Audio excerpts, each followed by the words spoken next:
Buenas, mi nombre es Santiago Ester y yo voy a hablar de la convención, el contrato de compra y venta y arrendamiento. La convención, en la época de las complicaciones para Justiniano, un ortodoxo muy conocido en el derecho romano, encontramos el vocablo contractus, que tenía el significado o la definición de la convención, que era todo aquello que derivaba en una obligación que ataba a dos personas. Sus requisitos eran una prestación que iba a generar dichas obligaciones. Este fue el significado que se usó durante muchos años para poder diferenciar de lo que era la convención del contrato. El contrato. En el derecho romano, el contrato, para poderse considerarse como uno, solamente necesitaba de la convención o el consentimiento de las partes. Pero en el derecho natural tenía un enfoque diferente. Él tenía que tener también la convención o el convenio entre las partes y una causa lícita, o sea que fuera un contrato legal. El derecho romano nunca aceptó esta idea al 100%, nunca dio su opinión de si lo aceptaban o no. En el derecho civil de hoy en día se podría decir que están fusionadas las dos, ya que aún mantenemos el convenio entre las partes y también tenemos lo de que el contrato tenga que tener una causa lícita, pero esto también se arreglan otros requisitos, como lo son palabras solemnes, palabras correctas, un contrato físico, un físico probatorio. Todo ese tipo de cosas son las que se usan hoy en día. Luego tenemos el contrato dividido en 4 tipos. El primero es el contrato formal. El contrato formal en hoy en día tiene los mismos requisitos que el derecho civil. Lo que es las palabras solemnes, las palabras correctas, el físico probatorio. En el derecho romano de antes lo llamaban un contrato de litis, que era un contrato verbal con un manuscrito. Luego tenemos el contrato no formal, que era un contrato donde una persona le cedía a otra un objeto, se lo cedía a uno llamado deudor, a forma de préstamo o contrato de comodato. Luego tenemos los contratos nominados. Los contratos nominados son aquellos que aparecen fundamentados en el Código Civil venezolano, que son los de compraventa y los contratos de comodato. Los contratos innominados son aquellos que no aparecen fundamentados en el Código Civil, pero el hecho de que no estén fundamentados en el Código Civil no los exonera o no los limita de cumplir con los requisitos necesarios para que se cumpla, para que el contrato sea legal o sea lícito. Luego tenemos el error como vicio del consentimiento. El error es la falsa apreciación de la realidad, ya sea ver algo que es verdadero como falso o falso como verdadero. A veces las personas caen en el error inconscientemente, pero las personas que lo hacen con conciencia y alevosía son aquellas que usan las maquinaciones, el engaño, la estafa, y en estos casos también se incluye el dolo. Existen dos tipos de errores errores como vicio del consentimiento. Primero es el error de derecho. El error de derecho es aquel que sobrecae sobre la existencia, la circunstancia y los efectos de una consecuencia por una norma jurídica. Esto está en el artículo 1147 del CCB. Luego tenemos el error de hecho, que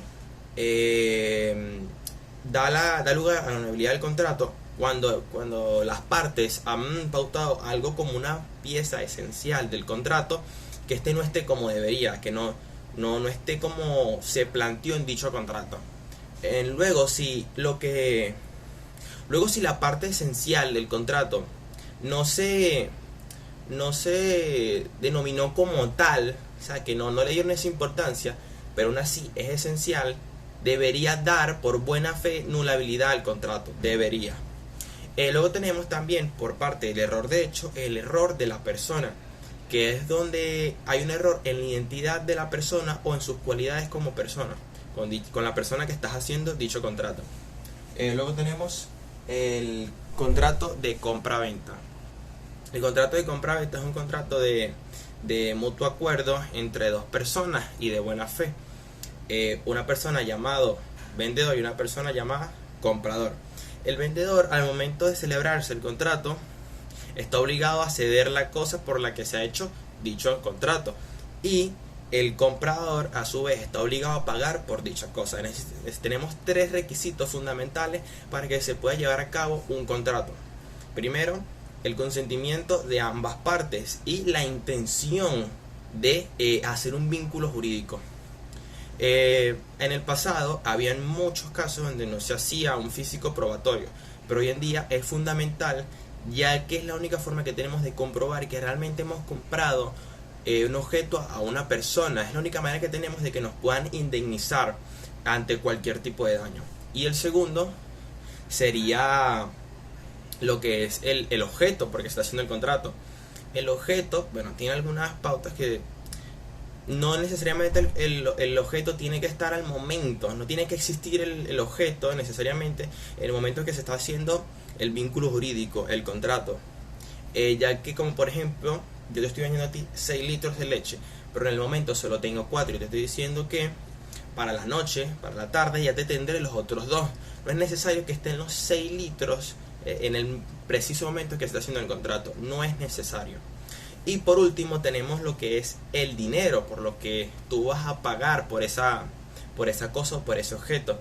El dinero tiene que ser la cantidad justa, el precio justo del objeto, y tiene que tener el dinero tiene que tener causa lícita, o sea, que no sea un dinero sucio. En el derecho clásico, las partes cuadraban o discutían cuánto se iba a pagar o por cuánto se iba a vender dicha cosa. Ellos llegaban a su mutuo acuerdo y decían un precio. Pero Justiniano no lo veía de esa forma, sino que él decía que no podías vender un objeto por menos de la mitad de la cantidad justa o de su valor justo.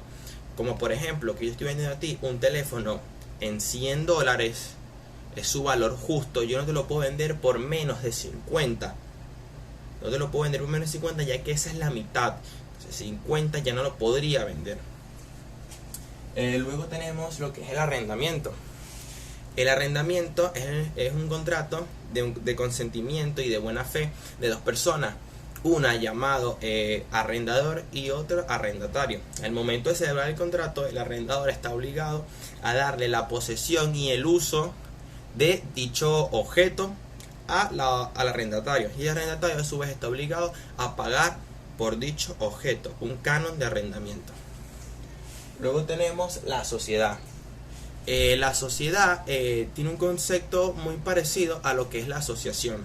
Es un grupo de personas, un conjunto de personas que se reúnen para ir en un mismo camino, en un mismo sentido, ya sea por un bien pecuniario, religioso, político, que vayan en contra de un peligro o en favor de la comunidad, que le hagan un bien a la comunidad, ya sea con un producto, etc.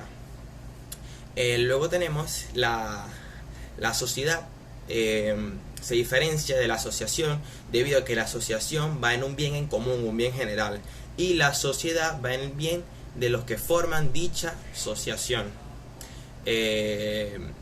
La sociedad, los miembros de la sociedad, o sea, los asociados, están bajo las mismas obligaciones. Ambos tendrán los mismos beneficios y los mismos perjuicios. Las personas que estén en dicha sociedad aportarán un capital, ya sea un dinero físico exigible o con bienes o con cosas que ellos puedan usar para así aportar su capital a esa sociedad y con un fin lucrativo, obviamente. Luego tenemos lo que es la extinción de la sociedad. En la extinción de la sociedad tenemos cuatro, perdón. La extinción de las sociedades tenemos la primera, que es la muerte de uno de los socios. Luego la extinción en general de la sociedad por convenimiento de todos los asociados. Luego por renuncia de uno de los socios. Y la última porque ya no se podrán cumplir los objetivos planteados al principio, o bien porque ya se cumplieron esos objetivos. Muchas gracias, eso ha sido todo, espero que les haya gustado y un saludo a la distancia.